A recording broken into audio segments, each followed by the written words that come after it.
Eu tenho receitas. Eu tenho um mix integral que vai absorver mais umidade da massa, tá? Mix integral, exemplo, farinha de arroz, farinha de trigo sarraceno. Já põe a farinha de aveia junto. É um mix integral, porque eu tenho muita fibra, tá? Então, quando eu tenho um mix integral, eu tenho que aumentar bastante a minha quantidade de líquidos para hidratar todas essas farinhas que são ricas em fibras. Então, o mix integral, eu preciso de mais umidade. Se eu preciso de mais umidade, não vai dar para eu fazer com perfeição. Vou corrigir essa minha frase. Vai ser mais difícil de fazer com perfeição um pão modelável sem forma. O que é isso? Você vai fazer o seu pão de hambúrguer, por exemplo. Vai modelar o seu pão de hambúrguer e vai colocar numa forma grande as bolinhas para assarem.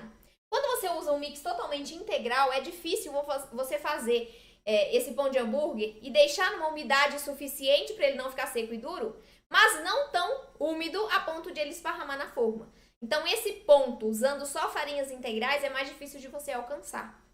Por isso que essas farinhas integrais são usadas mais em pães de forma. Por quê? Porque a gente tem a forma para manter o pão no formato. Então, aqui no pão de forma, eu consigo hidratar muito melhor essas minhas farinhas. Logo, eu posso usar um mix de farinhas integral para que eu consiga hidratar bem e ter a forma aqui para dar o formato, para manter o meu pãozinho em pé. Perfeito? Mix branco. Eu peguei o mix branco como exemplo, o pão francês, que é um pão modelável. Para o pão francês, eu só uso farinhas brancas, tá? Por quê? Porque senão não fica pão francês. Ah, mas tem muito carboidrato. É o pão francês. Se você quiser comer de vez em quando um pouquinho, não tem problema, né? Tem que ter aquelas farinhas, porque se você coloca uma farinha de trigo sarraceno no pão francês, você já tira a característica de pão francês. Então, para ser um pão francês, precisa do mix branco.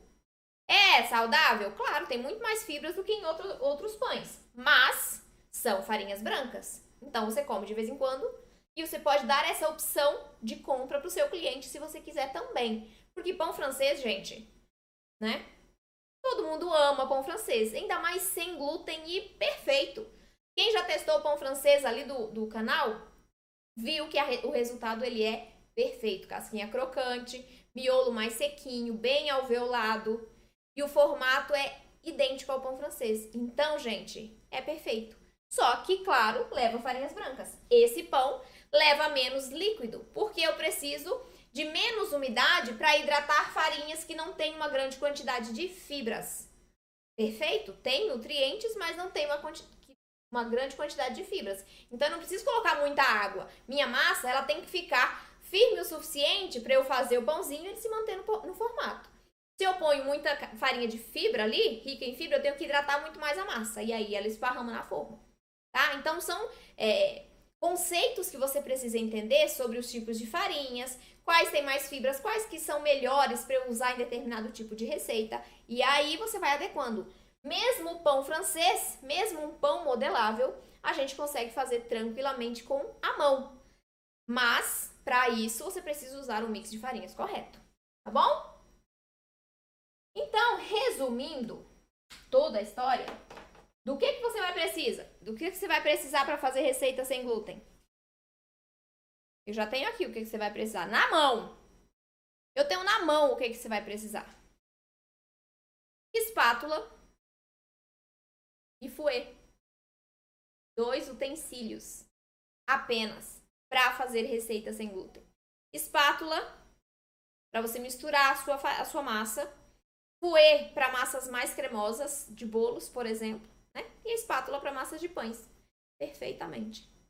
Não precisa de batedeira. Você pode fazer com os utensílios que você tem aí na sua casa. Um espátula e um fouet vão resolver o problema e você vai conseguir resultados perfeitos.